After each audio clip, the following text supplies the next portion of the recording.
And we are off again. Welcome back to the Social Impact Plight of the Black Man in America. I'm your host, Deontay Cooley, with my co-host, Malcolm Pulliam. What's going on, Malcolm? How you feeling? You already know we got a good special guest in here tonight. Absolutely. We have a special guest tonight, Mr. Rock Copeland. Thank you for joining us, sir. Thank you. We appreciate you for being here. Glad to be here. Thank you. We appreciate it, man. So, again, so pretty much on the show, the conversations that we have and the things we talk about, we just talk about, like, so last week we had EJ Fike on here. We talked about community benefit agreements. We've had Andre Henderson on here to talk about Erie High. We had Alicia Lindsay on here. We got a women's perspective on some of the things we talked about, and we've talked mental health. We've had Ashton Jones on here, and we talked about, money. We had some bag talk. Who else? I'm missing somebody.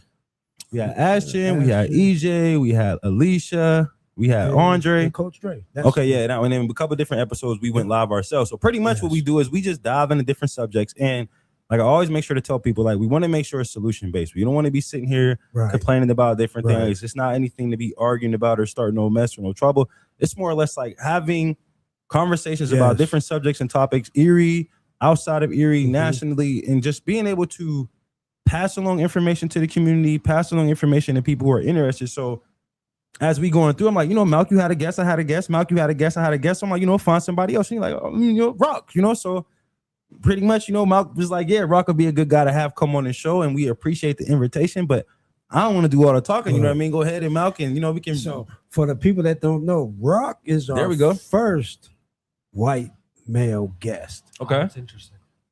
Yeah. And we're going to dive in because a lot of people just see you at County Council. They don't really know the real Rock Copeland. Right. And we got to make sure we introduce that. Right. So we're going to dive in. I'm saying, County, go ahead and introduce my fault, but your credentials, so everybody who doesn't know, is like Rock Copeland with district and all of that. Mm-hmm. Yeah, I'm still sometimes a little bit uncomfortable with the I'm Rock Copeland. I'm on County Council. Okay. But it is a real blessing to be able to be there. I represent the 3rd District, which is predominantly the west side. So the train tracks south of 12th Street between Pittsburgh and State, going all the way south to the other side of Mill Creek. So what most people know is the 6th Ward, the entirety of the 6th Ward, and about 25% of the district is Mill Creek. And I'll tell you, it's a really rewarding job. I really appreciate being there. It's intellectually stimulating. I just think it's a cool job. So before we get into that, I wanted to ask you, and I'm glad that you came on. I'm glad you said yes to come on with us. But I'm gonna take it back to Juneteenth. I seen Rock Copeland and his daughters at Juneteenth, and I was happy to see you down there. And we actually had a conversation. You didn't just come and do the little walkthrough. You actually stayed for a while. Your daughters, I seen them in the ice cream line. That ice cream line was really long. It was long, but just the point of me and people from my community getting to see somebody from County Council come down and not only stay and kick it with us, but you actually talk to the people. How did that feel for you, coming down there and just mingling amongst? Yeah, I would say one of my favorite things to do is to be out in the community and at events. And I'm not somebody that likes to be very performative. You're not going to see a lot of stuff from my social media about every holiday and stuff, but like I show up with my body and show people that I'm there and present. And it's one of many events that, I really enjoy being at every year. Really cool sitting there watching Mo's band for a couple of hours, and it's a good time. And again, I want to thank you personally for coming down, because that, sometimes you don't see public figures. They usually come in and come out. They do the traditional wave, take the picture, don't bring none of their children. Like it was good to see you in a different light, especially with your kids down there, and they were enjoying themselves. So I want to definitely, extend my thank you from everybody that got to see you down there. The kids have gotten accustomed to that. They for a long time it was like, oh, we don't want to go somewhere, and it's like, no, this is not optional. You're coming with me because you're my daughter. Right. But both of the girls were so excited to be able to go down. They're like, when are we leaving? So it's a nice thing to get out and do with family too. I mean, something I say about it, I mean, because like I know, like I've been knowing you for a little bit. I ain't gonna say quite some time, but what I would say is like you've always shown up since I've seen you. Like, and I guess it's more or less once you familiarize yourself with somebody. Because I think the first time that you and I had an interaction, like I was at a school board meeting, you know, me down there at the school board meeting. I spoke a couple of things, and then you hit me up like, "Hey, I agree. I appreciate everything that you said. Let's get together. Let's talk." And like we've been talking ever since. And then ever since I had that conversation, I'll be just like at different events at certain places, and you would just walk like, "Oh, look, that's Rock."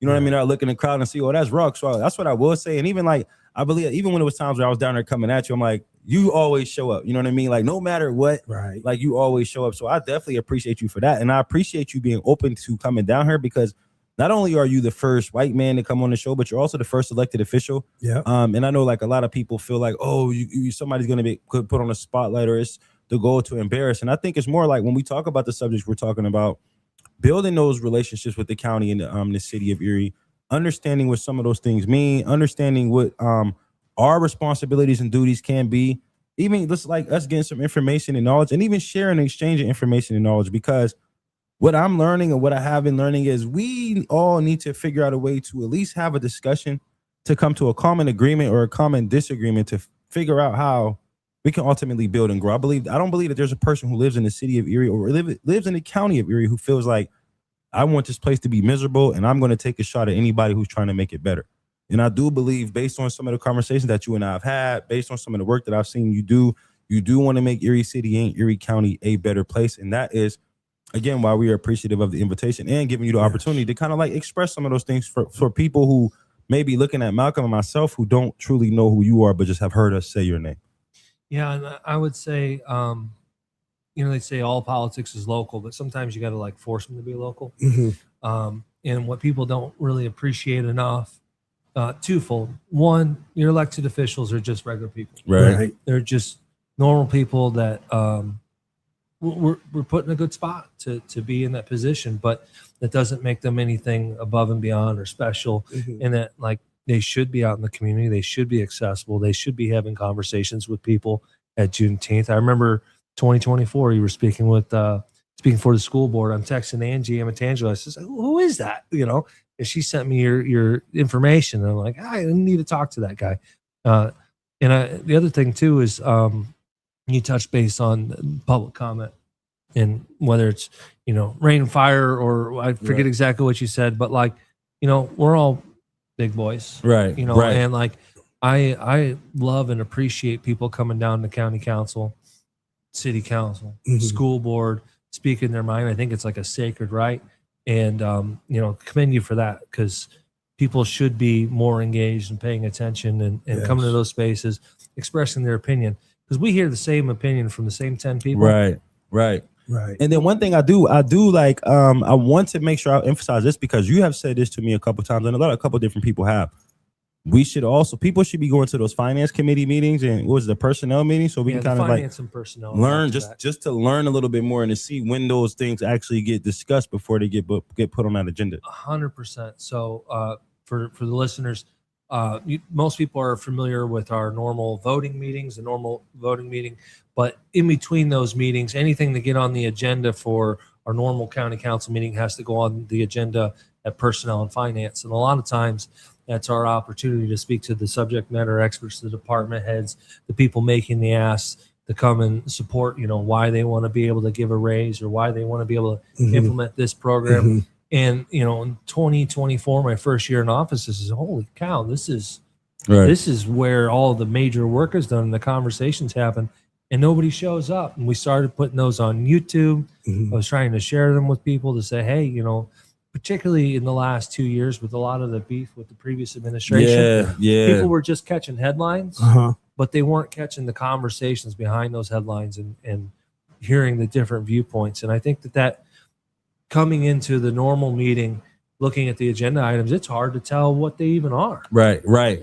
And having that little bit of extra time, and it is a time, it's investment, but there's a Zoom link that you can pop on. You can watch all but one, we've noted, right, of them on YouTube. Right. And I think it's a really good opportunity to be an informed electorate, because it's important. And frankly, it makes people more informed when they're speaking to us on a topic. Right. if I'm listening to somebody and I go, oh, they don't really know the substance of what's going on, the other stuff might kind of wash out. Right. You know? And right. so I respect that. Yeah. I definitely respect that when you say that, because it makes more sense as well when you think about it like that. Like, you know, and I do believe like some of us will come down there, and myself included, will just speak off of emotion, right, and not truly understand stuff. And then it's been times where like after I make my comment and after public comments is finished, I'll just get up and leave, just like.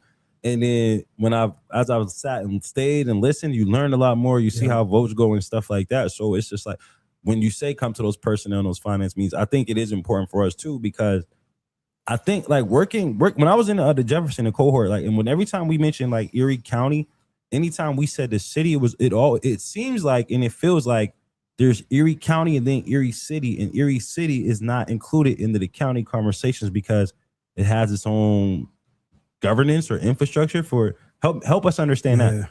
Good question. Why does it always seem like Erie City, Erie County? That bothers me a lot. I hear Christina Vogel talk about this a lot too. I love Christina Vogel. Shout out to Christina Vogel. I will say there's two perspectives here. One is in the rural parts of the community where they feel a little bit left out of the conversation. You know, Corey and Union City are a good little haul to drive down to. Yeah. And in their perspective, the city of Erie has a lot of resources. Well, it does, because there's 93,000 people that live there, and it's a decent sized city, right? Right. And so there's a framing that some people have, and in my view is a way to separate people into distinct groups, to say, my opponent, when I ran in 23, would say something like, well, he doesn't know anything about the county because he's never lived out in the county. And it's like, the city is part of the county. And then on the flip side, at the city, I think that there's so much prominence in the mayor and city council and that news cycle and the awareness that the big governing body to a lot of people that live in Erie, they think of city first, right? And for me as a county council person, it's always been about a balance. I think in the past, there had been a lot of investment from the county in the city, and you see it in things like Erie events with the Convention Center Authority and the library, and a lot of our assets that we have are in the city.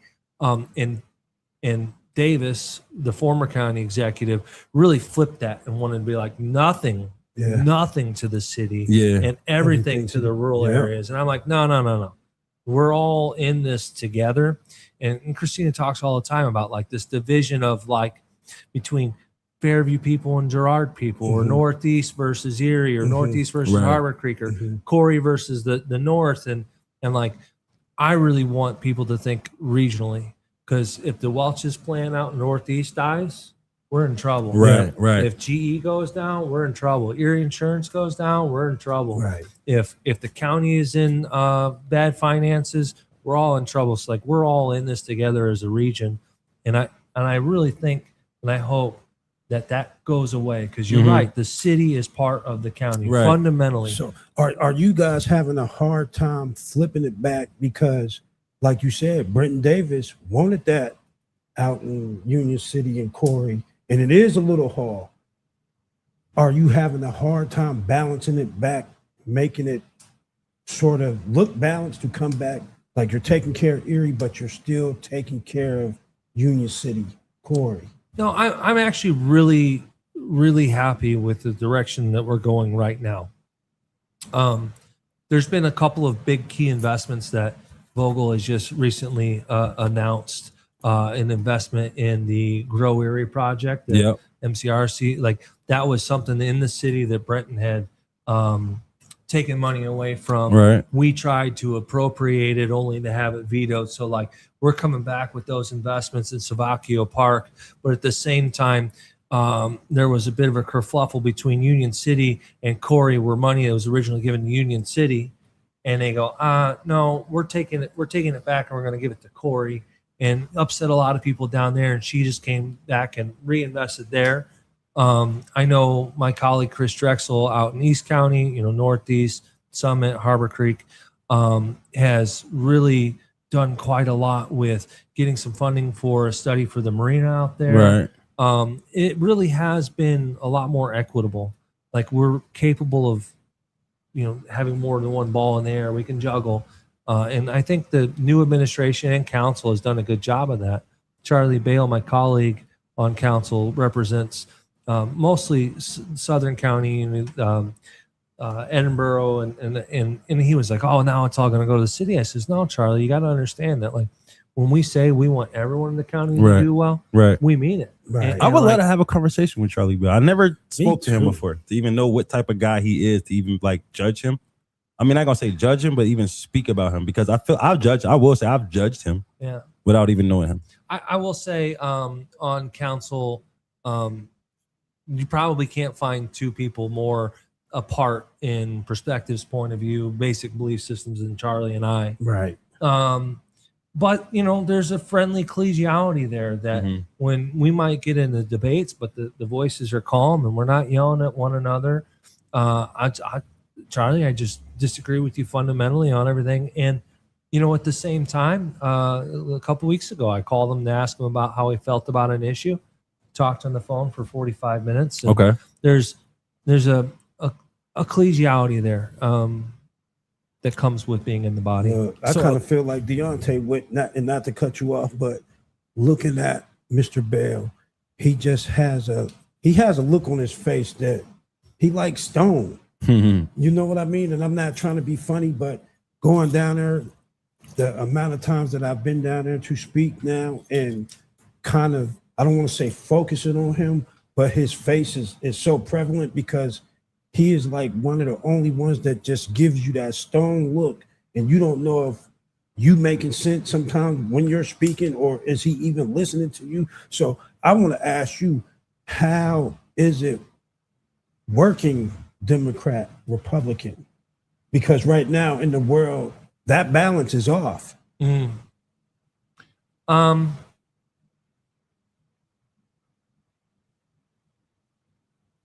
I'd say in the previous 2 years, pretty tough. I, in particular, had gone really hard against Davis. When you saw and commented on that many times on the social media and stuff. For me, it was not a partisan thing. If somebody's doing something wrong, and it doesn't sit right with me, I want to call it out loudly. And the difficulty with Davis, in my view, was it was a repetitive and almost predictable, right, that any given day there was some nonsense that was going to bust out.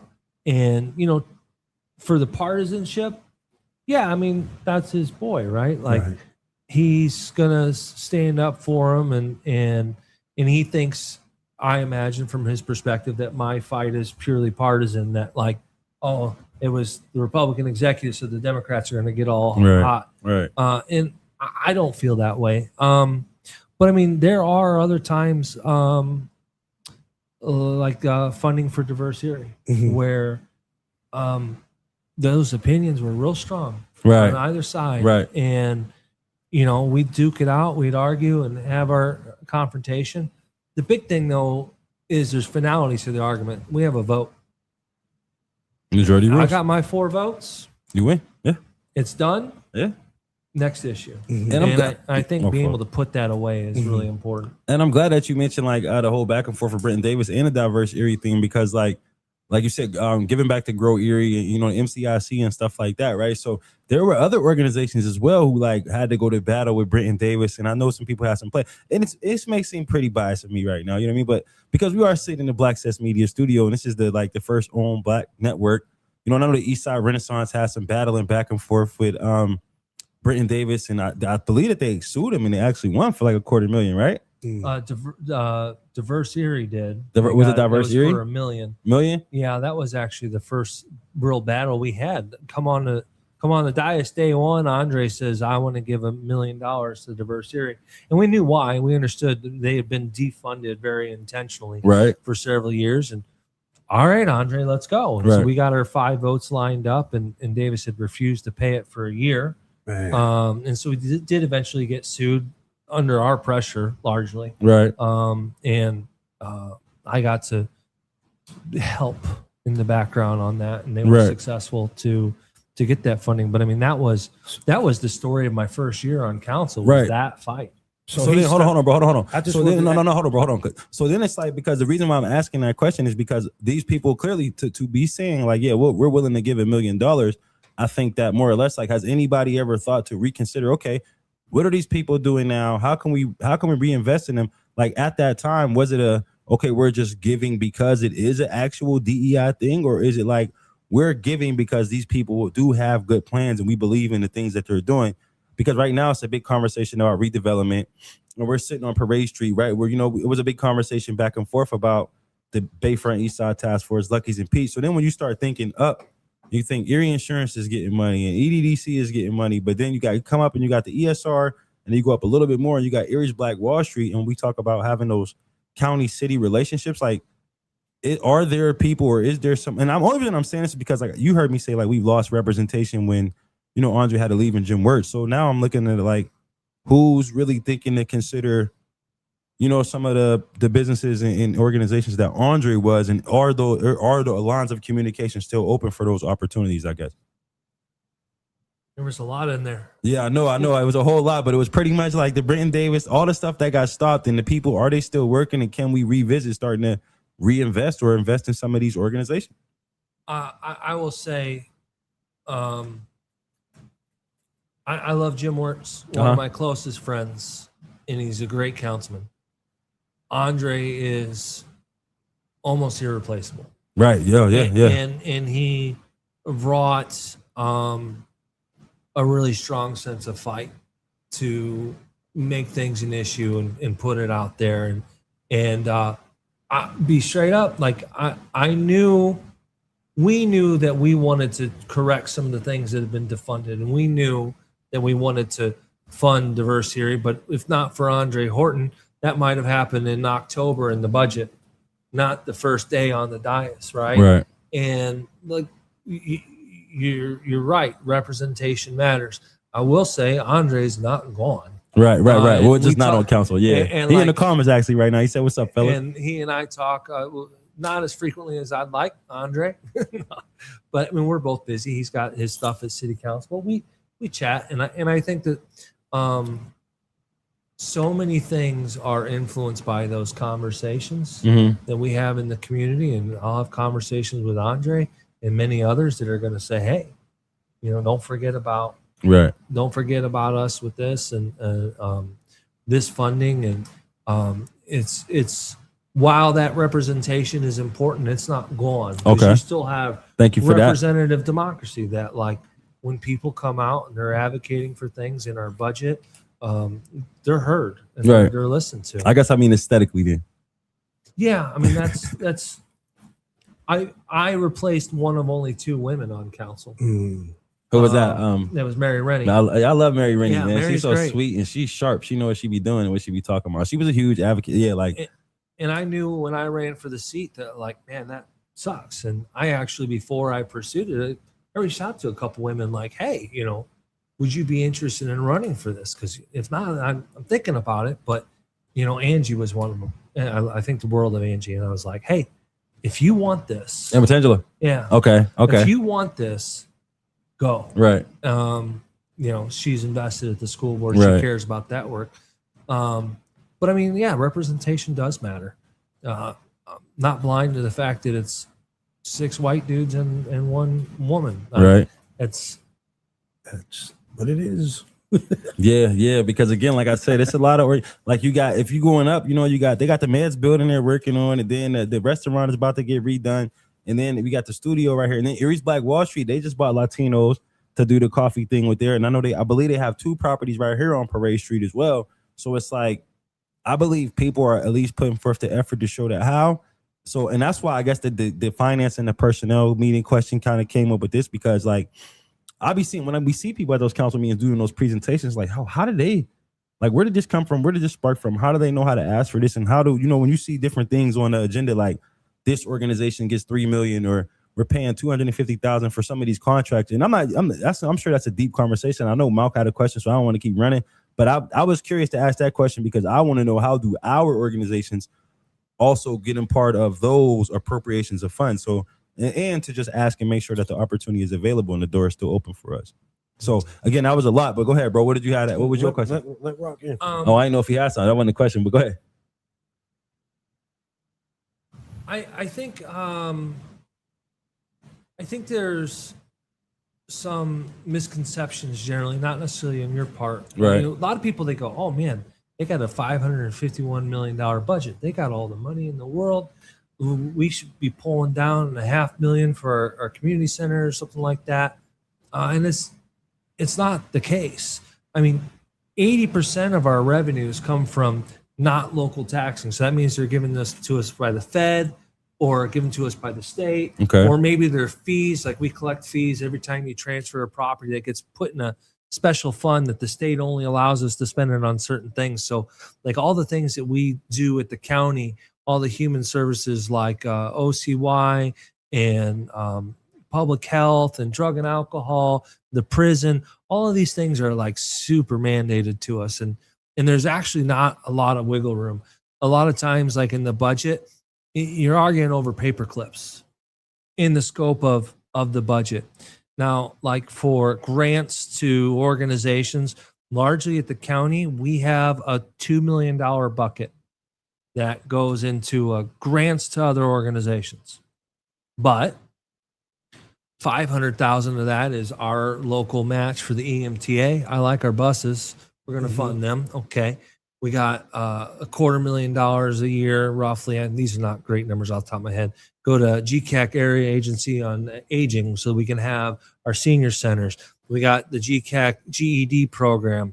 We got the Conservation District to take care of rural regions like in the roads. And we got the Penn State Extension that does a lot of farmers education and helps us fight the invasive species and all this education. So like even in that $2 million bucket, I would say 3/4 of that is not even discretionary. There are things that like, yes, we're going to fund independent libraries. We're going to fund training for firefighters. And one of the things that's in there year after year after year and should be, I believe, the community center funding, right? We give about 25 grand, 20 grand a year, MLK, Booker T, all of those. And those are the fights that we've had a lot in those last couple of years where even just to sustain saying, yes, we commit to giving 20, 25 grand a year to this community center, those are the things that were getting cut. And a lot of times we were doing all that advocacy. And then the other half of that, though, too, is like ARPA. I was just about to say, COVID money came, created a very unnatural situation for us. Erie County never had $52 million to just go, how do we want to spend this? And not only that, but we got to spend it on a timeline. What's remaining of that money, even though it's not even in county coffers anymore, has to be spent by the end of this year. So like a lot of those things were immediately like, how do we respond to COVID and shore up jobs that are being hurt by COVID being gone? Or like a lot of money was given for public health or to back up region assets like the Warner that wasn't selling tickets. Like we like the Warner, we appreciate it, we want to keep it. And without ticket sales, like how do we keep it as a thing? And so, but in the last 3 years of the COVID money, there was a real shell game of, oh, we're going to put it over here. No, we're going to put it over here. Now we're going to give it to this. And I think it created some expectations. I don't believe Erie County is itself a grant-making organization. We have Diverse Erie that we funded. They're a grant-making organization. I put an appointment there. I want them to make those decisions. I try to stay out of it. ECRA is a grant-making organization. They have their own stream of funding. I have an appointment there. I stay out of it. I let my appointment do it. So I think in terms of, so that the first part of it, so when you see a lot of things that are on our agenda, a lot of times that's housekeeping. That's, hey, the health department got a new grant for this new program. Here's how we want to spend it.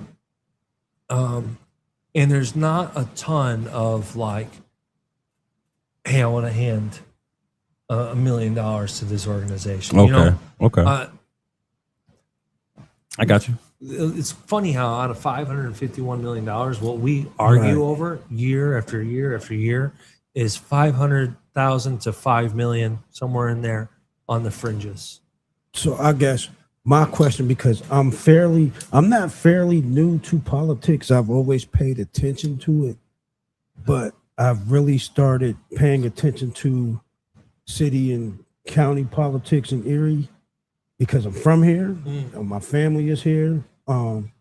And it's a lot of stuff that goes on that I didn't know was going on. But my question to you is, for a person that doesn't pay attention to politics, you have county government, you have city government. How does both of those work together? It has to be a way that they're both working together, because it is money flowing fluidly through the county and the city. There has to be some type of medium where y'all are working together, because you breaking it down. You just put the centers in with what the county was given. But me on the outside looking in, I'm thinking the centers is city. I would say when things are dysfunctional, they don't work together. I can think of maybe 3 conversations that I had with the past mayor, and probably fewer that the county executive had. And the way our duties are set up, they're separate enough that, like, it's not the end of the world when they're not talking. What I think is really important, though, and is happening now, is that there are conversations. You know, I'll call up Andre after a long meeting. I watch all their meetings. I watch every school board meeting. I'm a dork. You know, having those conversations and trying to find areas where we can move in the same direction, even on just silly things that are small. Repository sales. If somebody doesn't pay their taxes and their property gets taken, if it gets further along in the process, the county will actually, not just the county, but the county, the city, and the school board of that respective district will approve a sale for $250 that you can buy that property. And Andre has talked a lot. I don't know why I'm talking about Andre so much, but he's talked a lot about repository sale reform to make sure that we don't allow outside speculators to come in and buy these properties and sit on them and not put them into productive use. And, you know, maybe they should be a little more select. There's a lot of conversations to be had about those kind of things. Right. One thing to keep in mind, though, is when we're talking about those issues, it's not just the city. It's Harbor Creek and Northeast and Fairview and Girard. And we're talking with hopefully every municipality. If we're really lucky, the majority of the school boards, I don't think that we're there. Because we should all, as a county, should be moving together where we can. Right. Yeah. And I'm glad that you mentioned that, as far as like when you talk about those repository sales and stuff like that, because I guess my question or my thoughts, and I guess I can just talk and you can fill in wherever, is like, I be thinking about those board appointments. You know what I mean? Because I mean, you got the land bank, you know, got the redevelopment authority, and I know some of that is city, some of that is county, but from, you know, being a real estate agent and understanding real estate and things like that.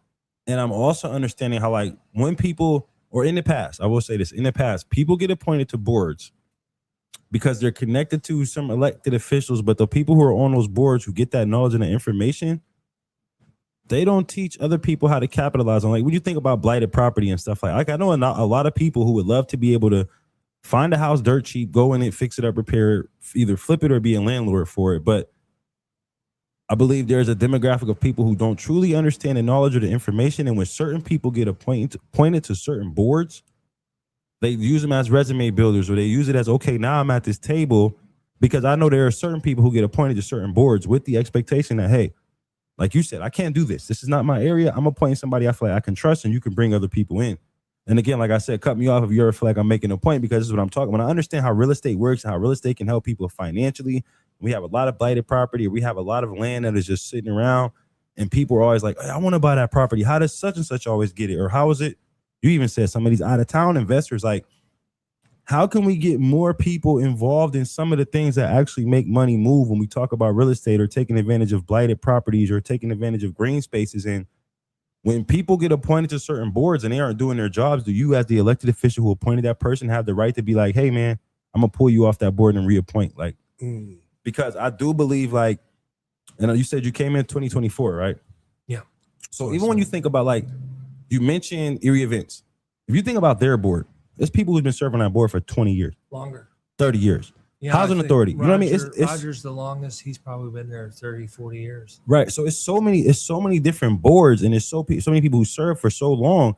And it's like, yo, you ain't even telling people the information, or you're not even advocating for people in these board meetings. And like, so how do we get more people on boards, more information about blighted property, more information about land that we can buy before the out-of-town investors come in here? And how do we get some of those people off those boards who are just taking up space for 20, 30, 40 years? So here's the couple layers here.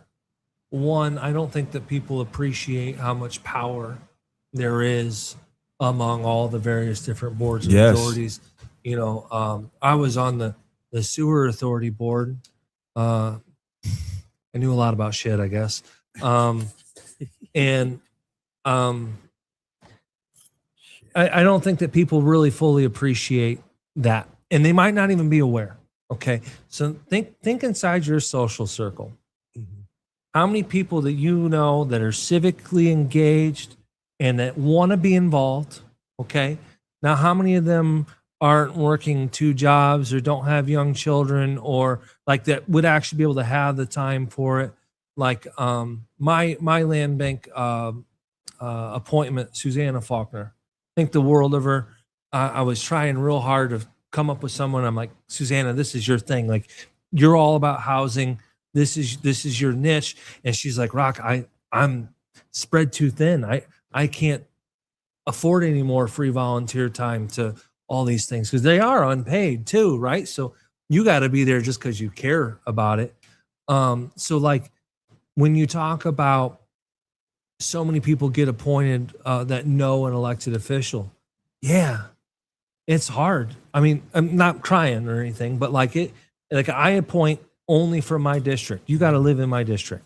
Okay, so I got 40,000 people. That's a whole lot, right? So is that the rule? Can you only appoint from your district, or is that best practice? So there's, depending on the different board of authority or what position it is, I wouldn't say it's the rule through and through, but most of the time it's each of us are appointing somebody from our 7 districts.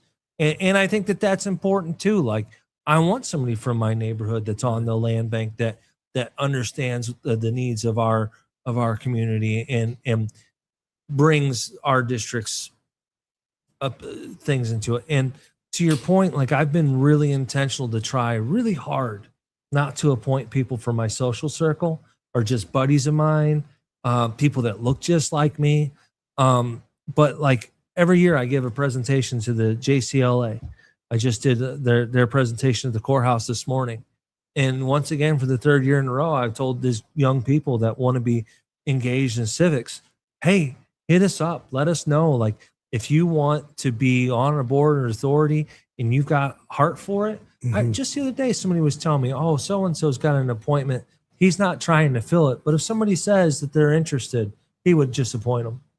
That's remarkable. That seat's just filled because I guess he just isn't looking that hard. But if somebody came to him saying, I want that, you know? And then to your other point, people being on there for a long, that was one point. Yeah, I think I'll say a couple things. My appointments will be my legacy. The appointment that I make this month, if for some reason I wasn't in office again, I got defeated or whatever the reason is, they will last beyond my term.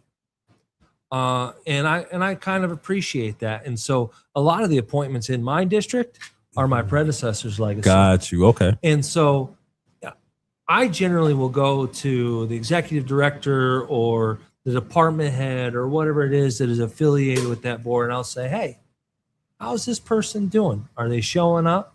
Do they bring value? Are they bringing perspectives?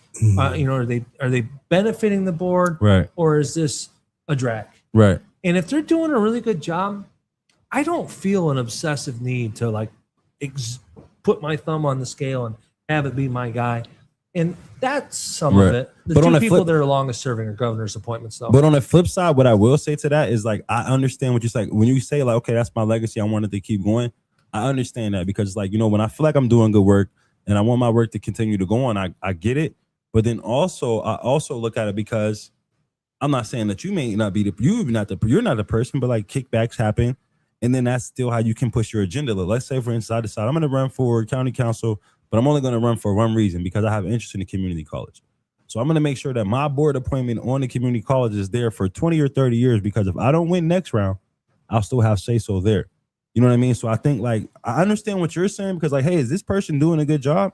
They're coming there, showing up, they're doing everything that they're supposed to be doing. Everything's going in the right direction. But behind the scenes is Mary Rennie still getting what she was getting because her person is there, or the person before. That's what I mean when I say that. And then we look at like other people want a chance and other people want an opportunity. Is there a training program or a board readiness course or class and stuff like that? Because what I'm learning from reading and listening to Robert Rules of Order, a lot of people don't even know how to serve on the board or how to conduct themselves on the board. In our meetings, very loosely follow Robert's rules. Yes, I'm aware. That's a frustration of mine. The other thing I would say, what I think is maybe more not nefarious, problematic in the community is, and you talked about this in your comments at City Council, it's the same pillars, it's the same groups. And so let's say somebody says with purpose, like, I would really like to have a black person serve on this board. Well, you got 5 guys that tend to get picked up all the time for all kinds of things. Right. And it's not, it's mostly because we're like, oh, we know that they want to serve, that they care. And I think what we really need more than anything is an influx of young people saying, I care about the civic process. I care about these subjects. I want to show up. I want to reach out. I just was talking with Wuji Ahmad this morning, and she was telling me, oh yeah, I'd really like to be involved here and be involved there. I'm like, cool, let's go. Would you give me your contact information? Let's hook you up, and maybe we can put you somewhere. So what I would say, as far as board appointments for, I ain't gonna say the issue for me, because I was cool with Andre, but I've never lived in his district. Mm-hmm. And it's kind of hard to get in, like when it's hard to get in contact with your council person, it's like, how can you get those appointments or even apply or get that information? So I'm appreciative to you, but in the comments, somebody has a question I believe is very valuable. So we're going to read it. It says, where can people find the open board positions and apply? I know for the city of Erie, they have an actual website, like they do the ABCs thing or whatever. Is there a process for county, for the boards and the authorities that you all oversee?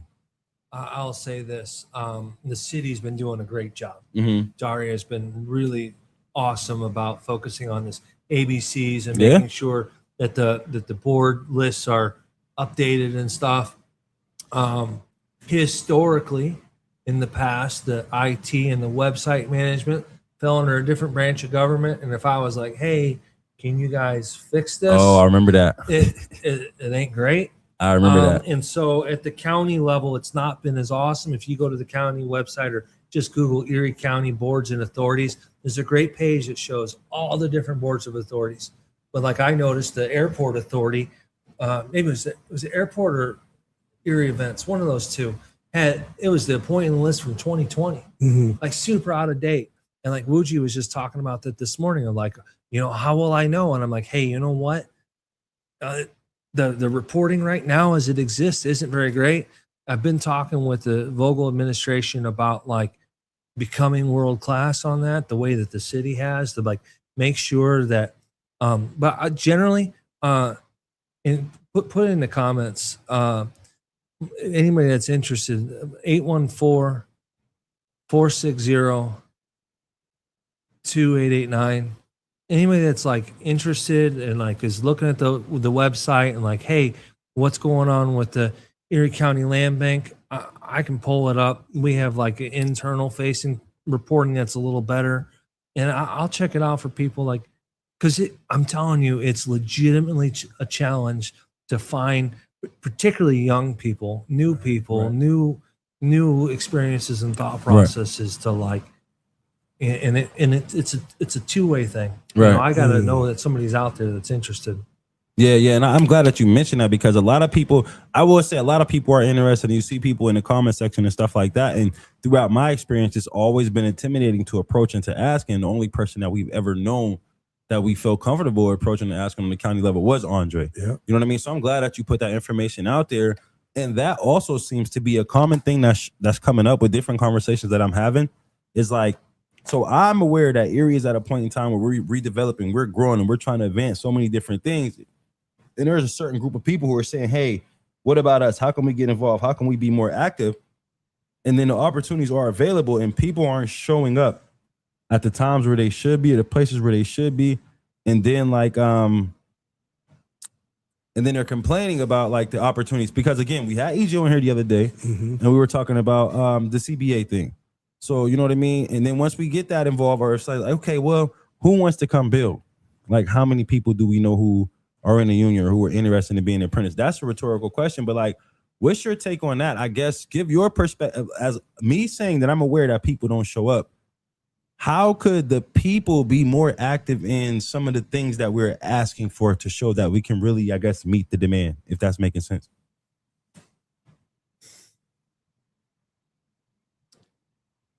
I'm where I am, probably because of mental illness, but you know, I cared so much about these topics. Like you, I was showing up at city council meetings for years. That was my COVID pastime, watching the state house and city council and county council and every school board. I get home and I watch like Allegheny County meetings and Dauphin County meetings. What? Mary will come home and she'll be like, "What are we watching tonight?" I'm like, "We're watching a school board meeting in Montgomery County." And she's like, "What?" And I'm like, "Oh, there's some heat going on down there. I kind of want to see what this was about." But then like I really cared about it. And so like I was always showing up for other people in their political races.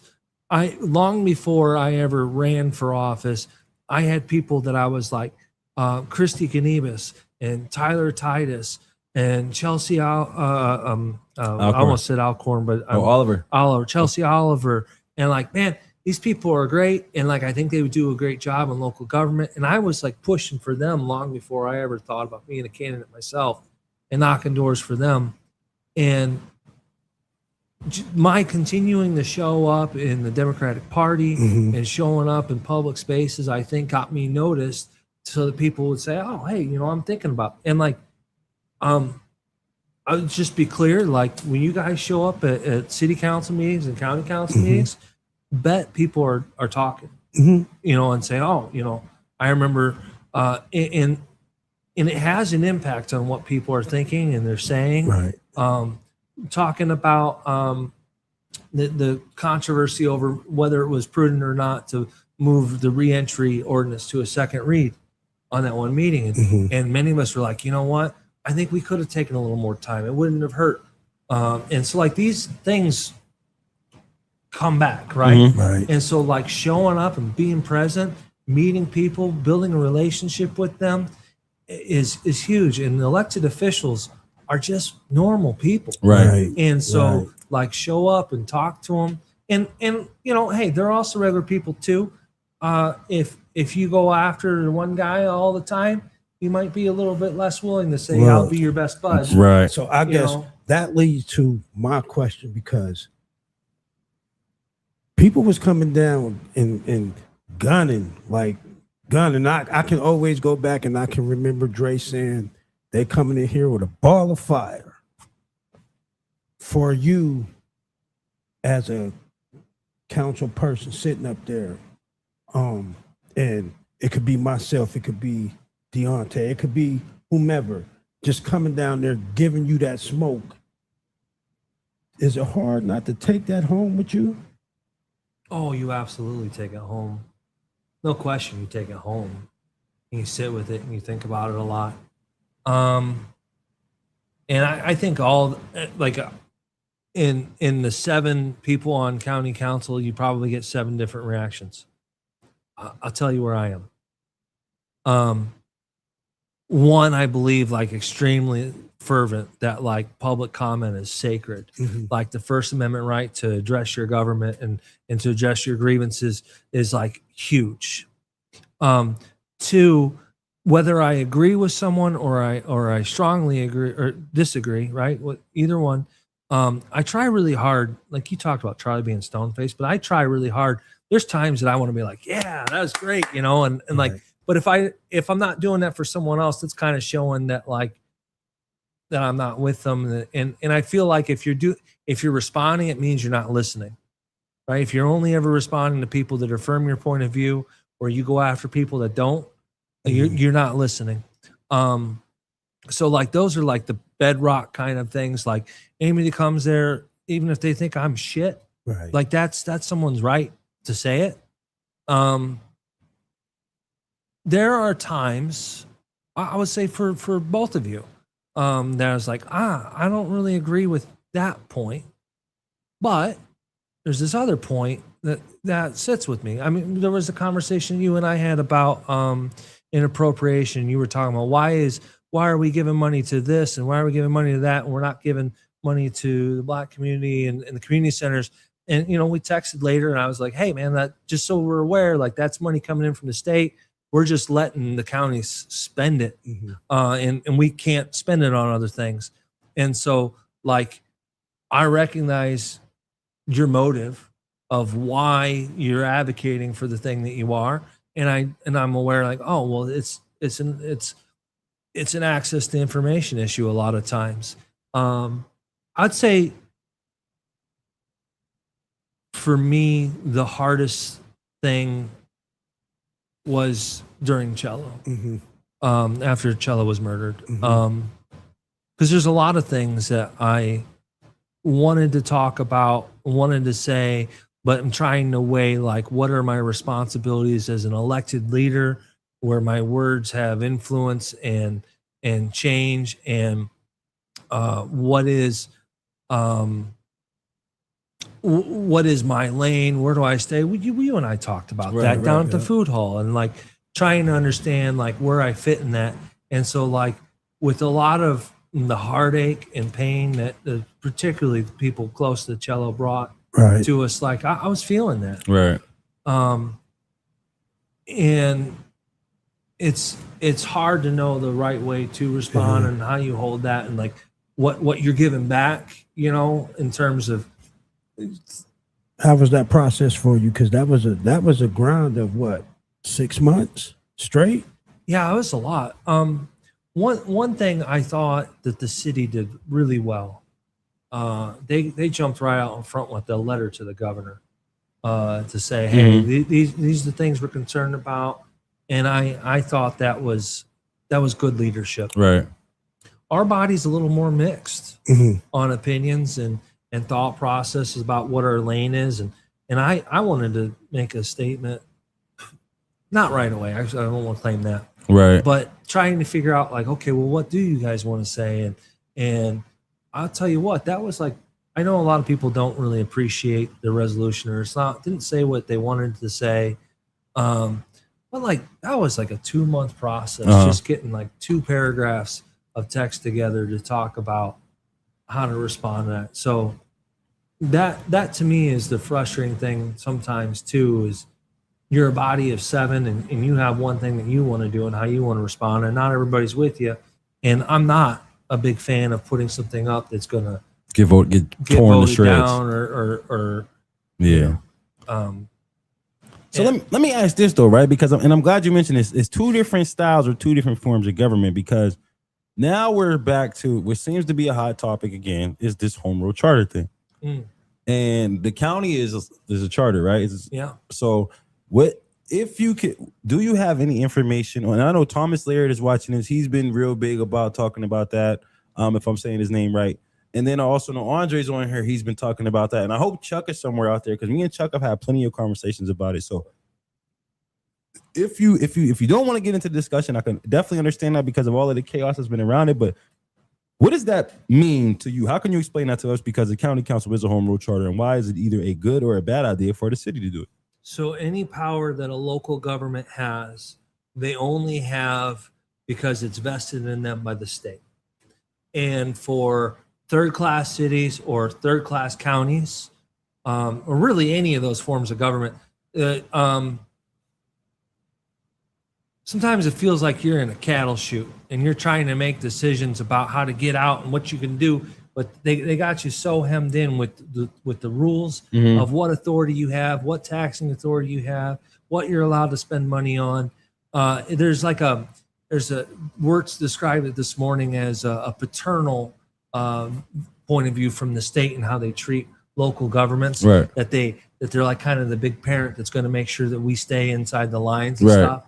And so it is really hard if you have financial distress, bad pension debt, an upside down budget, or even like the counties. Most counties are 3 commissioners that are an executive and a legislative branch at the same time. And a lot of people say, hey, wait a minute, I want separation of powers like we got at the federal level. I want a legislature. And so like that was a big part of why Erie County went through their home rule. But the only way to like loose yourself of the chains of the state and to give yourself the freedom to move is by going to home rule. Okay. And so when you say freedom of the state, like, okay, so talk to me like I'm a registered voter who will vote for anything but don't understand what that means. When you say free, because it sounds to me like if we go home rule charter, we'll have freedom from the state. But what does that mean? What does that leave us subjected to? So, case in point, I want body cameras, and I need to appropriate $100,000 more than we spent last year on body cameras. The way things are set up right now, the only thing that I can do is raise taxes by $100,000. It's the only lever available to counties and cities and school boards for the most part. Any kind of change they want to make, it goes on property taxes. And you know, there's young people that are out trying to buy a home, and they can make that house payment, and they're good at the interest rate. And then they look at the escrow amount and they go, oh, that property, like that actually is a barrier to some people.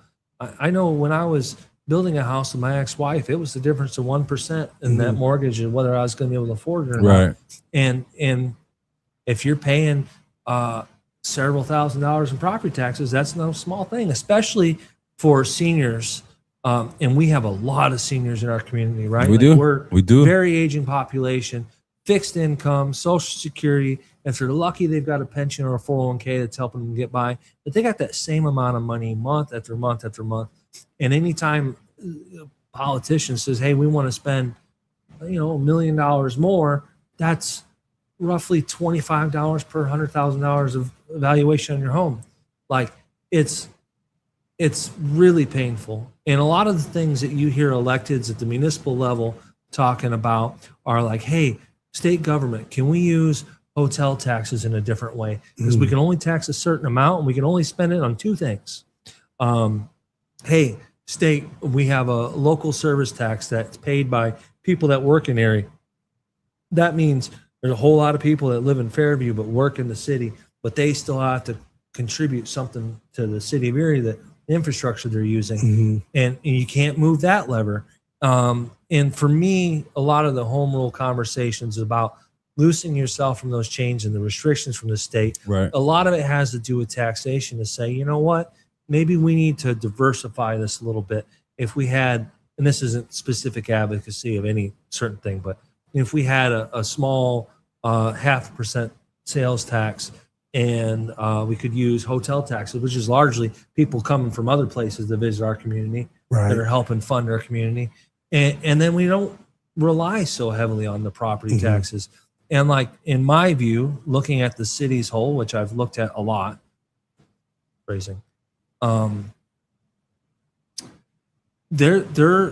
in a tough spot. How does that affect the county? Hold on, wait, because we got some about the. But I want to make the reason why I asked is because Andre always mentions this. So he said that's the revenue side of it. Exactly right. Yeah, talk about electing city council members by district and the side effects of the Black community in regards to the home rule charter, because I know they were talking about the whole gerrymandering thing and the stuff that's happening down south. So like, how would that have an impact on the Black community as far as like us having representation or say so? And if we go home rule charter, how do we vote? Who can we vote? Like, how do we vote for our elected officials? Andre's exactly right. One of the dangers of talking about home rule charter, what you first do is you elect people to be on this commission that would write, and it's basically like a constitutional convention. Those people are going to write and say to Andre's concerns about district versus at-large representation. How many council members are there going to be? Is it a still strong mayor? Is it a manager? There's all. So the commission will. This commission is going to write essentially a constitution, and that sets all the ground rules. And once that's in place, too, it's really hard to change. Like the home rule charter of Erie County has only been updated one time to get term limits. But in the course of that is like 40,000 signatures that we're getting for a petition, and put the question on the ballot. And like, so you better know pretty strong how you feel about the people going on that commission and what their goals and objectives are. And to Andre's point, like I know his objections to district representation, and it would probably really concern him if 9 people got elected that were all for district representation, because then then you wouldn't want it to pass. Ultimately, that document that's created would go to the electorate to decide yay or nay, do we want this or not? To Andre's point, I've talked with a couple people about the idea of maybe having a PAC to help talk about this issue, to have funding to talk about it, and maybe say, hey, we're going to endorse candidates out of this PAC, but they have to sign a pledge that they're not for these issues that we're concerned about, that it is purely for the health of the city and not trying to disrupt it. Because I think most people are generally pretty happy with the mayor and the 7 at-large council members that we have. The only thing that I would do different, I like larger councils. I would like to see 9, 11 people, but that's just my personal opinion on it. Hold on. So then we got Thomas. So this is I be reading Thomas conversations, and I'll be reading Andre conversations, and I would love to see them together, right? So it says, we will Act 47 if no home rule. The state will run our finances. You can fix the district issue with political pressure. I'm not exactly sure what that means. Act 47 is essentially bankruptcy for a community. Okay. So he's saying he's pretty much saying if we don't go home rule charter, we going broke around here.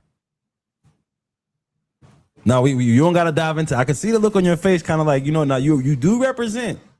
You know what I mean? You do represent. So we don't want to dive too deep, and this is a conversation that maybe people can have in a different setting, because we don't want anybody to get you on here quoting you and you misspeak or anything like that, or we get you in any trouble. Yeah, I would say largely it's a separate branch of government, and I'm kind of out over my skis on it a little bit. But the Act 47. I've seen that used as an argument to advocate for a lot of things that there are other ways to evolve, not have that insolvency in my view. And I don't think that that's an eventuality. The big thing that Act 47 does, though, that's really bad is when you go into this bankruptcy, the state basically comes in and runs the show. It's our house now. Yeah, and so like the electeds and all that stuff have no decision-making authority, that the state's going to decide how the money's getting spent, because they're coming in to restructure you, basically. And you lose that local influence to say, hey, yeah, I want that $25,000 to go to Booker T. That's important to me. Right. And they might be like, nope. You would lose that ability. And if you ever get a chance to watch Parks and Rec, it's a pretty funny show. I was just about to say the comedy. It is kind of reflective of local government, and that community, and that goes into that financial distress, and the state of Indiana comes and. Hey, listen, I'm glad Thomas said that, because I'm literally sitting here thinking I would love to see Thomas and Andre but Andre's elected official as well. And what we don't want to do is get him saying the wrong thing or getting out of the hand. But these two individuals, I will say, recently have been speaking the most publicly about the home rule charter. And then I spent a lot of time with Chuck, and Chuck had me, he had me doing a lot of research and asking a lot of questions about it as well. So this is still new to me. I'm still learning a lot, you know what I mean? But when you hear some of the things that Andre's saying, it's just kind of like, whoa, I ain't trying to be stuck in a hole nowhere, you know what I mean? But then when you hear like, economic impact, it's kind of like, oh, you know what I mean? So again, we need to figure out how we can kind of come to terms with what this really means. And then if it means like, come on, as soon as you get more information or whatever, that just kind of threw me off. But yeah, no, so I definitely appreciate the conversation about the home rule charter, because I'm still learning about it. You see Andre talk about it, and I know the county goes that way, but I think more of us as individuals need to be doing our research, and we need to be checking into that stuff as well. So then that way we can educate ourselves before we just follow the opinions of just one person when it comes to those subjects. Yeah, it has to be a community conversation. The last thing I'll say about the home rule charter is it's, Mill Creek just went through a change in their government. And I actually thought that they should change to something different than what they were doing. I had some suspicions or difficulties with the motives why people were wanting to change it, right? 'Cause that matters too. Right. And like, I think that's a lot of where Andre's coming from, that like, I think from his perspective, there's a lot of minority representation on city council now. And would you lose that? Would you have as much if we went to a more neighborhood-based representation? I think there's a strong argument that's possible. I think the redlining in our community historically, whether somebody tries to gerrymander it or not, it's going to look gerrymandered because of the artificial lines that are in our community that exist already. And I think if that conversation moves forward, it's going to be really important to have people really out front saying, this is why I want to do X, Y, and Z. Right.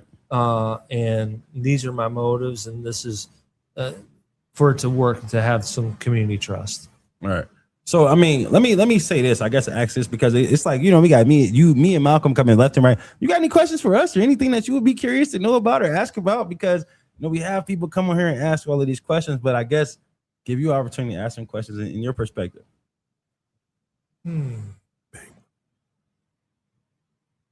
What let me think about that.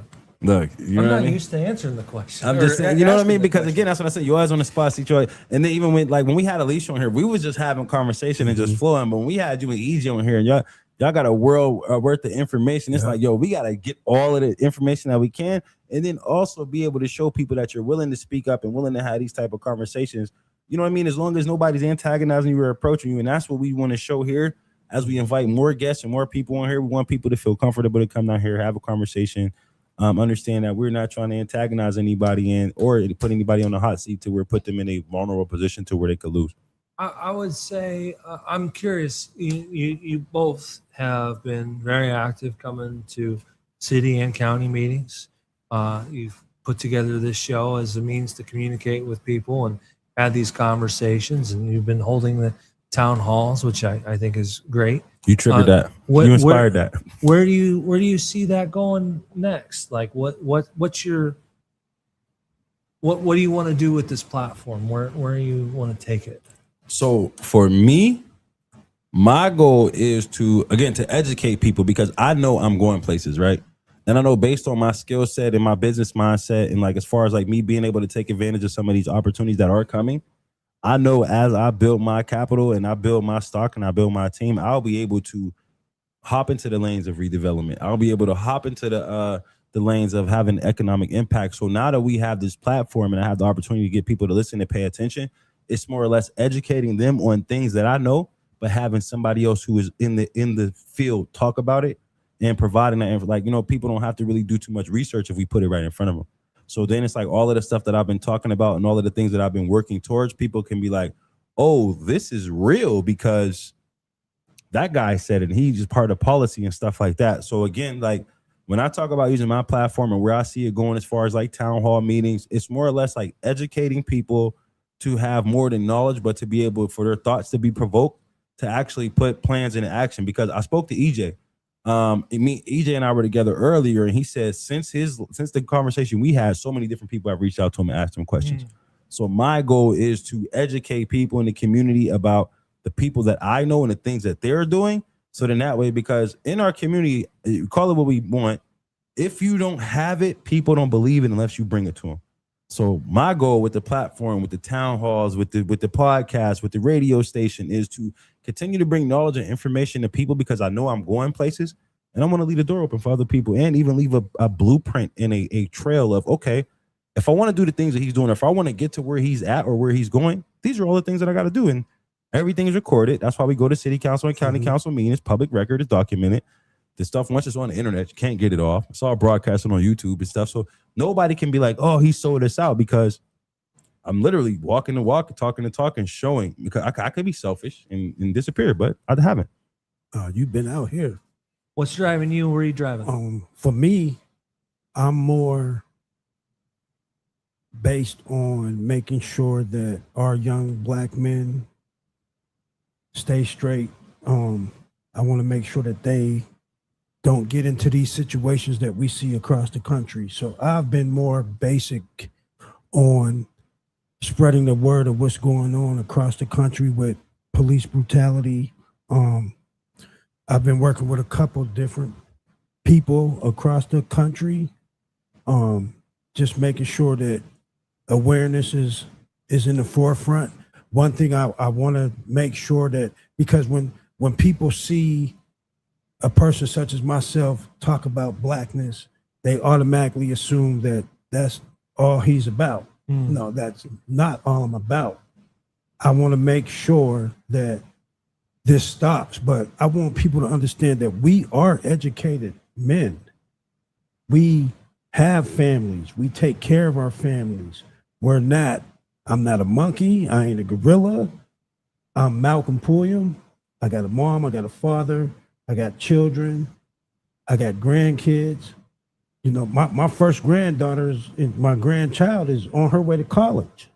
Congrats. You know, so I want people to see positivity, but I also want people to understand that I don't take no shit when it comes to any type of brutality, but more importantly, police brutality is a big thing that I'm watching, that I've been paying attention to, that something that I'm going to bring back to the community so that we have more voices to go out and speak, whereas you just don't see a Malcolm or a Deontay or Terry and Jerry or the few other people that's been speaking out on brutality. Right. So that's where I'm at. I don't want to be a politician. They go through too much. I want to stay right. And I know my lane. I know Deontay lane. I deal with dabbles and pieces of what he talk about, but he in deeper on that side. I'm in deeper on what I bring to the table. Right. That's why we a good mix of what we got going on. So we got some questions in the comment section. So I want to go back, because as you know, I was answering the thing was going crazy, but it was a couple questions. So that was home rule. Rock, ask away. That was for Rock to ask a question. The secret of welfare state. Okay, that wasn't a question. This is a good conversation. I will not be for any. That was Thomas. We shared that. That was a conversation. I have a question for here it goes.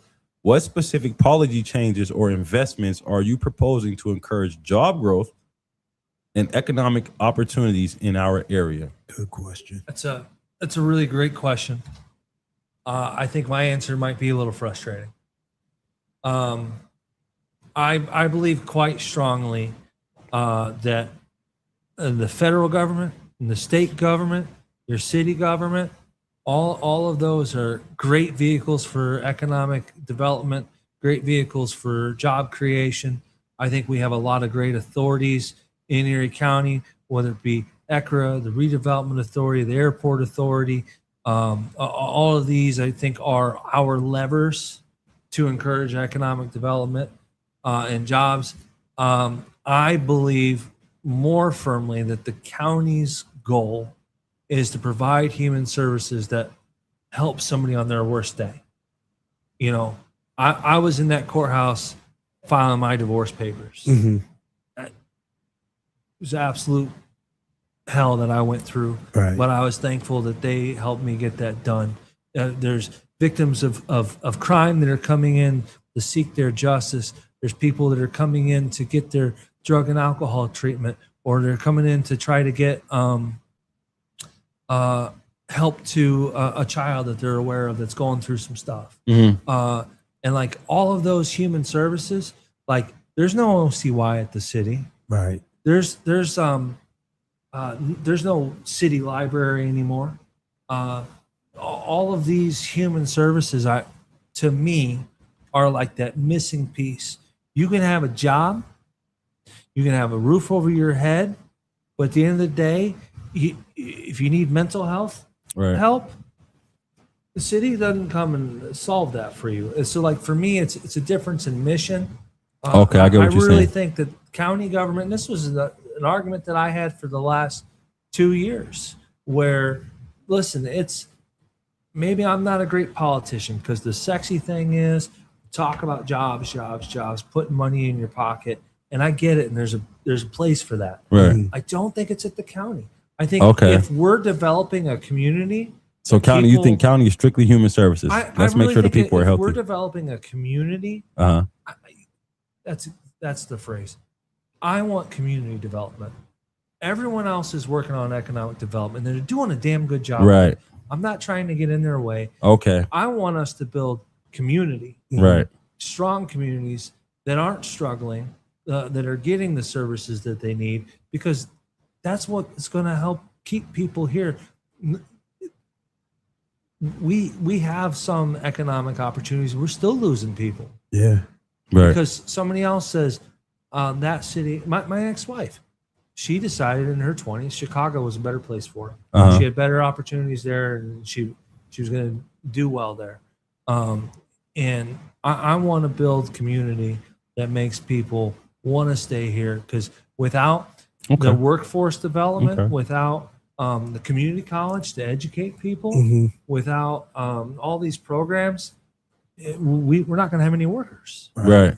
So again, and I'm glad what you said, because pretty much what I'm hearing in that show is it's a mindset thing. And I believe a lot of the issues that we have going on, I'm a huge advocate for mental health. And I think people take this all over the place. But when you talk about being able to make sure your children are safe, or you got those resources, or you're healthy and you're strong, and all of these different services are in play for you. If people have access to resources, then they can live better lives to be able to pursue other things. So it's the county's going to take care of the mental health.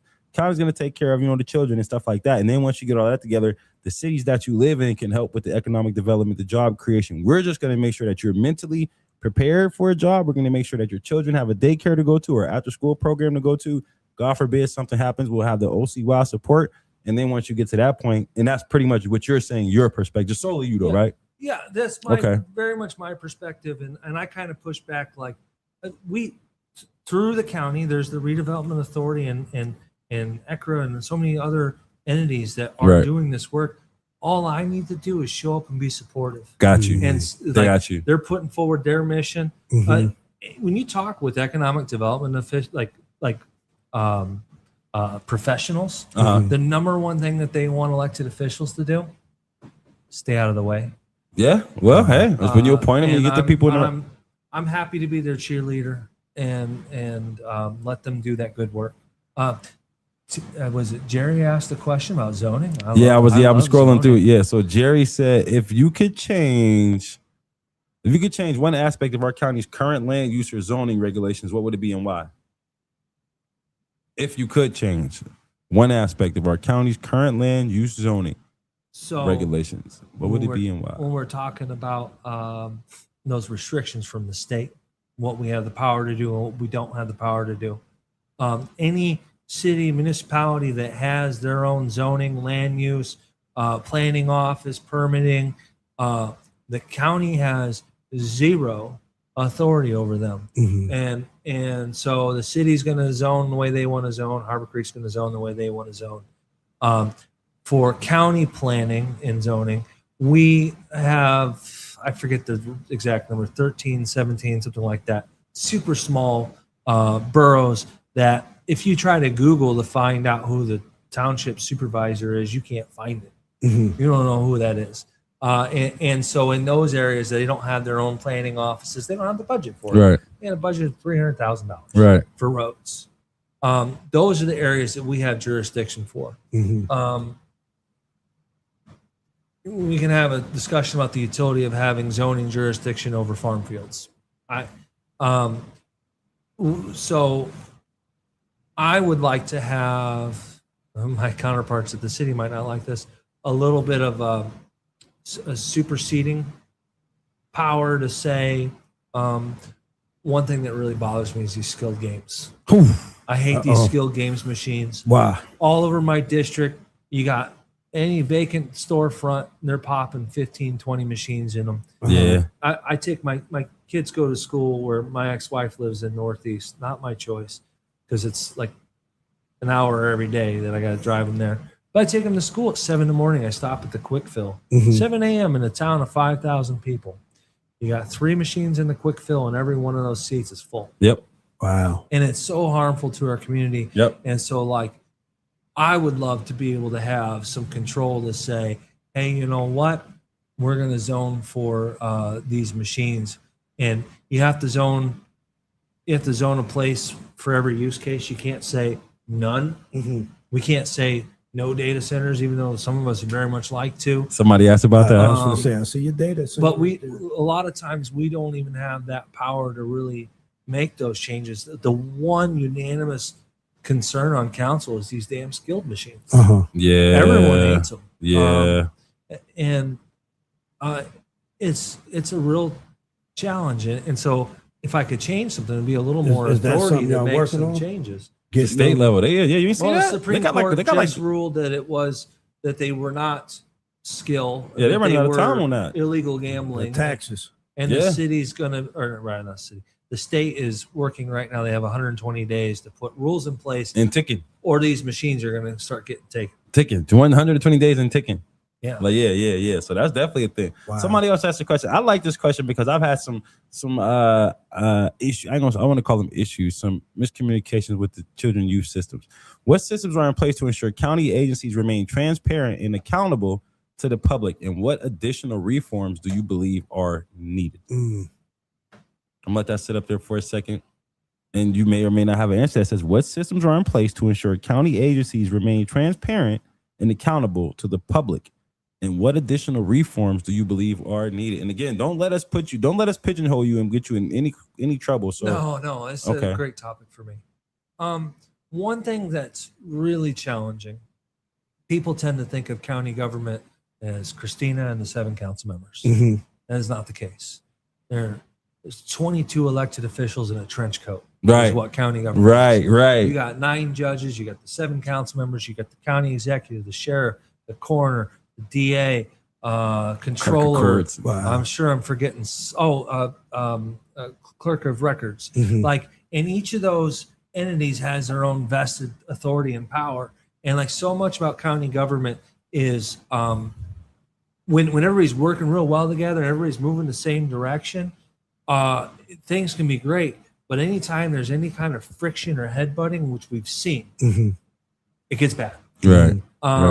And so one of the things that's really hard as council is, how much authority do you have that you give to the sheriff to say, hey, we want to fund body cameras. Do you want them or not? Right. I mean, it would be possible for us to create an ordinance and force things, but you'll find that the history of counties generally are lawsuit after lawsuit after lawsuit over who has the power over who. Right. Okay.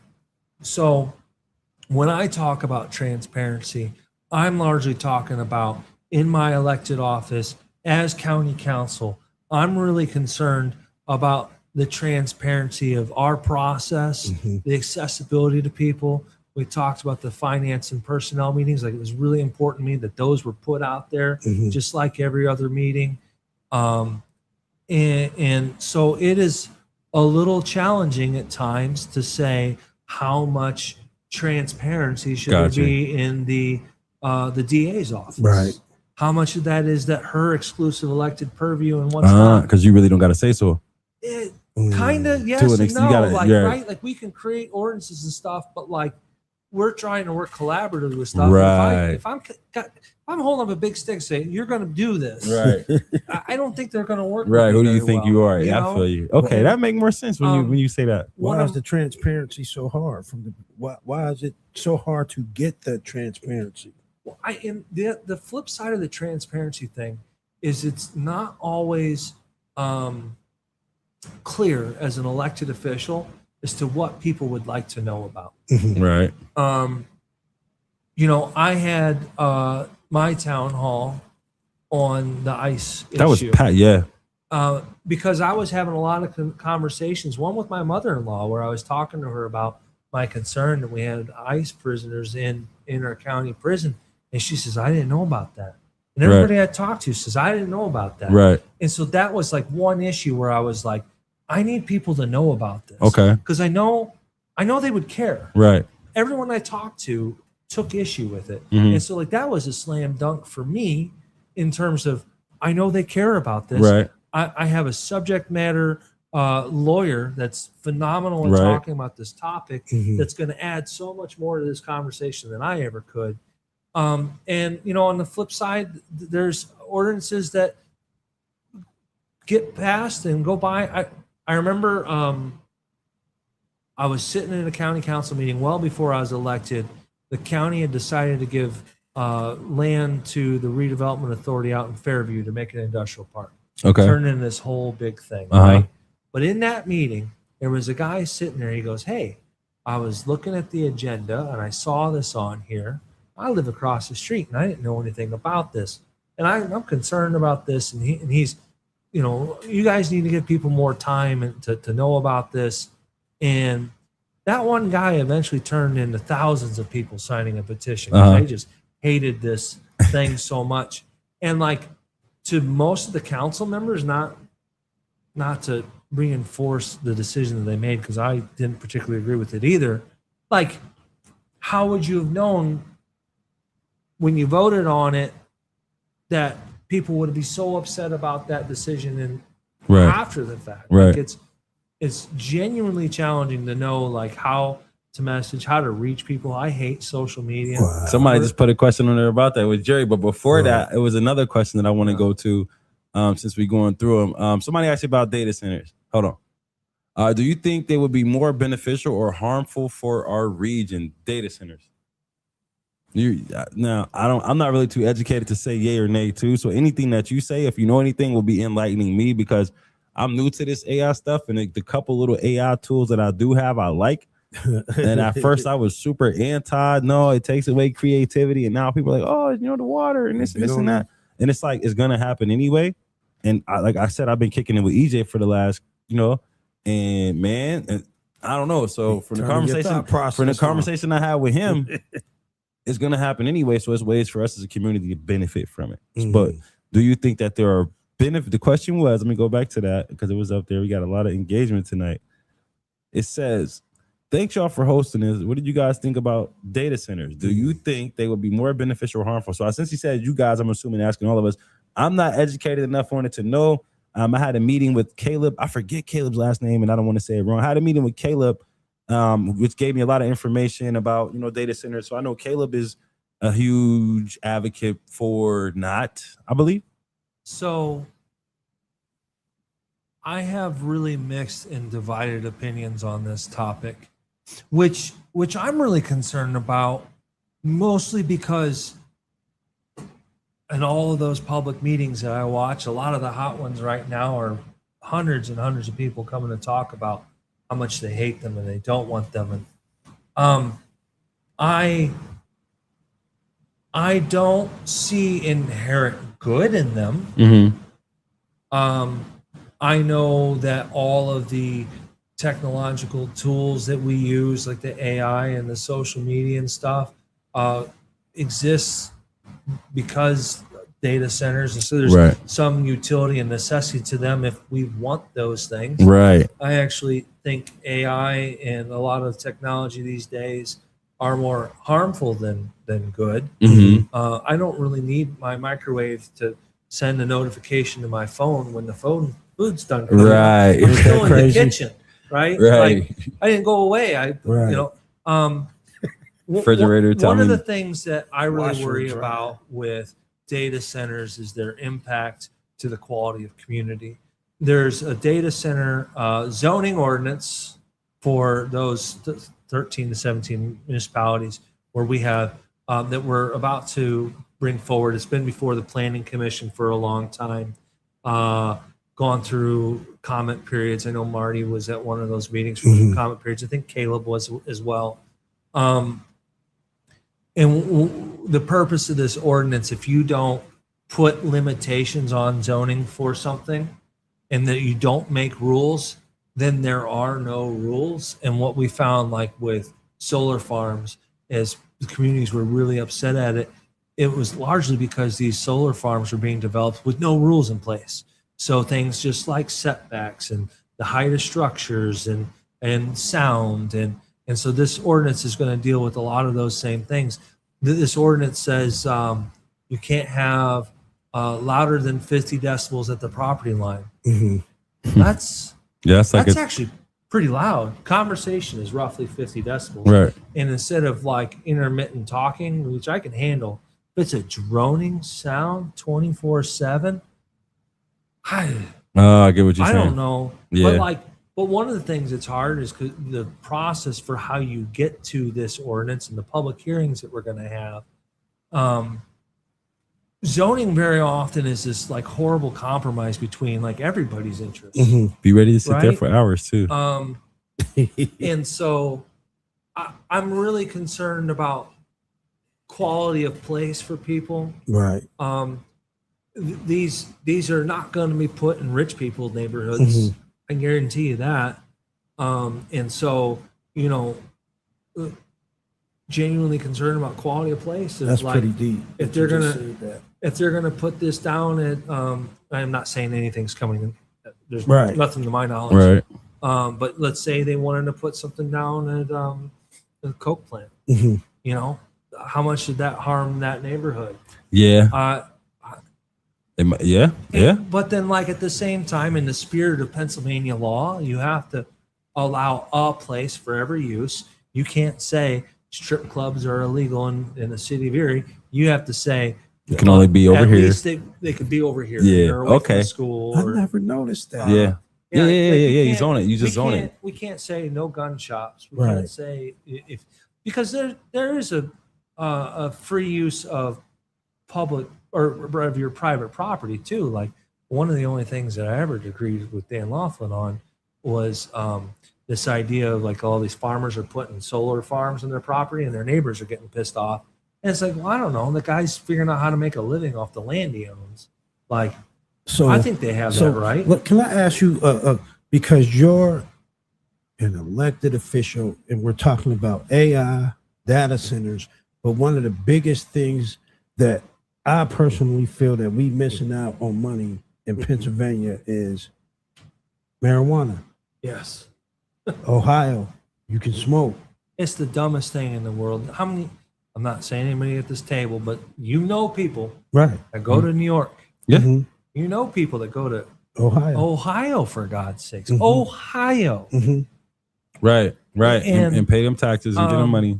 New York. Like, I'll be upfront. I don't like it. It does something to me. I just don't like how I feel. I'm just curious about how much money people should be allowed to do it. Do you? How much money are the state of Pennsylvania? Especially when budget after budget, they're proposing deficit budgets because they're struggling to come up with new revenues. They don't want to do. I think this is really important to state out loud. Politicians do not want to increase taxes. Nothing that makes you more unpopular than increasing tax. And so like anybody that says, oh, tax and spend Democrats, they just want, no, we don't. Right. It's only out of necessity because you got to balance the books. You got to provide services. You got to keep police forces on the out in the community. You got to have fire trucks. You got to have these systems. And so like, for the state, my God, what a slam dunk to just brand new revenue out of nowhere. Brand new industry. The one thing that I would really watching the state on, if they ever get to this point, my biggest fear is it's going to be a very selective lottery of people who are able to grow and make money off of it. Gets to grow and make money. I think that's what the freeze is. So many licenses. It's going to be the Philip Morrises and the Anheuser-Busch's. Yep. It's the same kinds of companies that are taking advantage of our communities year in, year out. People with the bag. And they got a new thing to use. But like if it opened up, and some of my friends have talked about that, wishing they could own a dispensary. My man Lonnie Sherrod is a huge advocate for it. I always make sure I shout Lonnie out when we had those type of conversations. Yes, Lonnie is an advocate. Yeah. But let me ask you this though real quick, because I've seen a lot of different comments of people are like, hey, I love this platform, more elected officials should come, and you know what I mean, this is a great conversation. We love what you guys are doing. So I'm not gonna ask you what were your thoughts prior to coming in, because I know everybody be like, oh, Deontay and Malcolm, they finna throw bricks at you. And like I always say, like, people, they've learned us from a 3-minute speech or a 5-minute speech. But do you feel like more elected officials should be open to having these type of conversations? And would you recommend that other people who may be watching or who will watch you, are elected officials here in Erie or on boards or executive directors and stuff like that, would you suggest or would you recommend they come on the show? We take that feedback right now. Even if you say like, hell no, I stay away from them guys. Like, what do you think is a good thing and why? I'll say from my perspective, I've always wanted to be willing to sit down with anyone, regardless of how charged it is, regardless of how strongly I disagree on issues. There's actually only been a single person that I decided not to meet with because they were so personally abusive that I just like, this is not productive for anyone. Right. And so I'm willing to sit down and have that conversation with anyone, whether it's over coffee or on a podcast. I think that's a good form for people to electeds. I got a message too. I want people to know who I am and what I'm about. I'm hopeful that they'll reelect me next year. And so like, yeah, I think that there's something symbiotic about having that conversation. And I'm sure that there's a few followers that you have that never knew who I was. Absolutely. Because like my man Joe Natale do it, and a lot of people go on Joe Natale's show. So we just looking at it like, well, we over here on Black Cess Media, we want to make sure that people are open to having those conversations with us as well, man, because I believe that this was productive. I believe that, and I'm only saying it's like, we've been on here for an hour and 45 minutes and we still got questions going. Like, I don't want to like make anybody feel like I'm excluding them, but I think every person who asked a second question, I kind of skipped over to get to some of the people who were asking new questions. Terry said, well, I like Tim Hortons coffee. Becky Hudson, better together. Samaj Carson, good question. Samaj Carson, good question. D. Thomas Laird, he said, yes, I believe the yes was to more like elected officials, you know what I mean? People coming to talk to us. Like, I know when I was doing a social experiment before I was running though, I had Daria come on, Chuck came on. Who else did I have come on? Then a couple different people interviewed me. So I do know that some people are open, but then it's just like after, we was coming down there and going at it, it's just like, are people really want to, come talk to those guys, or, is it going to be controversial or like not? Because it's all unscripted. Like we didn't like, well, it was like, okay, these are the 10 questions we're going to ask you. We're going to cover all these more. That's like, yo, we finna kick it. Like, I said, we going to have fun. A good buddy of mine was running a podcast for a little while. And I said, yeah, I'll come on the podcast. And some of the questions that he asked, I was like, I can't touch that issue. I'm not even going to comment on that. And I think, all elected officials are probably going to have some hesitancy because, you want to be able to being an elected official is such a personal thing. Right. And when you put your name on the ballot, you're literally asking 40,000 people, hey, what do you think of me? Right. And like, I've seen some ones where the electorate says, we don't like you. And that's tough. So, it's hard sometimes to put yourself in a position that having an unscripted conversation and saying the wrong thing, and then all of a sudden everybody mad at you. That's tough. But I mean, like I said, I try to sit down with anyone that will talk and at least listen to what they had to say. I might not walk away changed. I might not take their viewpoint, but I'm going to hear You didn't think this was going to be like this when you came in here? I had It took me about an hour to get back to your. I told D, I said, he ain't answered me yet. It was some thought. I think the right way to say this. I care a lot about who I surround myself with. Right. And I think both of you are great guys. Appreciate it. But you know, a lot of times in life, I'll say politically, people judge me based off of who I run with and who's around me, and so that's a challenge. They can still hear us, but they can't see us. I'm working on the camera, y'all, but we still hear you. I think that's actually the beauty of this, because I think people watching us tonight probably thought we was about to come in here and just be like this was a county council meeting, when in fact this is not a county council meeting. This is three grown men having a conversation about Erie County, what you do for a living, your kids, our kids, just getting to know each other, a basic conversation. Everything is not a yelling match. Like, we wasn't coming down there to yell. Emotions got tempered because of the nature of the situation. Sure. So I think people have to separate that from what we're actually about and what we're doing and what we're trying to bring to our community, because we want people in our community to understand a person like Rock Copeland. Who is Rock Copeland? Why do you guys have conversations with Rock? So now our community knows who Rock is. And I think that's just the beauty of this platform, and it holds for a good conversation. Yeah, man. I think you should have Andre on. Andre, and then he can come on and talk about how much he loves everything, and I do too. Right. So I mean, I think the technical difficulty was kind of like perfect timing. You know what I mean? Like, we definitely appreciate you, Rock, for coming on this show, man. This is the Social Impact Plight of the Black Man in America show. Host Deontay Cooley, my co-host brother Malcolm Poyer, man. We had a great guest tonight. It was a great conversation. We appreciate everybody who was in the comments, everybody who was engaging with us. I hope you all were able to get some good information, get some of your questions answered.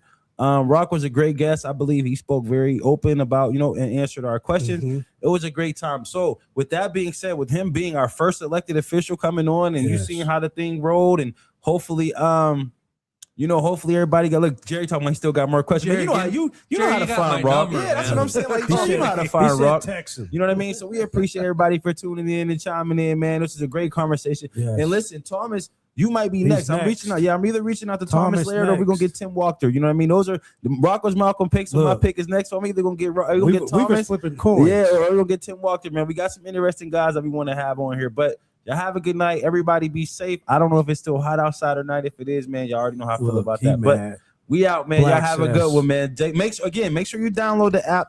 Black Access Media app. Make sure that you tap into the radio WICU 92.7 HD2. We need 9 people. Yeah, we need more followers on our page so that we can go live from our personal page. We need more subscribers to our YouTube channels. We need more people in civic engagement and stuff like that. So again, we're gonna keep this thing growing. We're gonna keep building. Make sure that y'all follow us. But we are out. Y'all have a good night, man.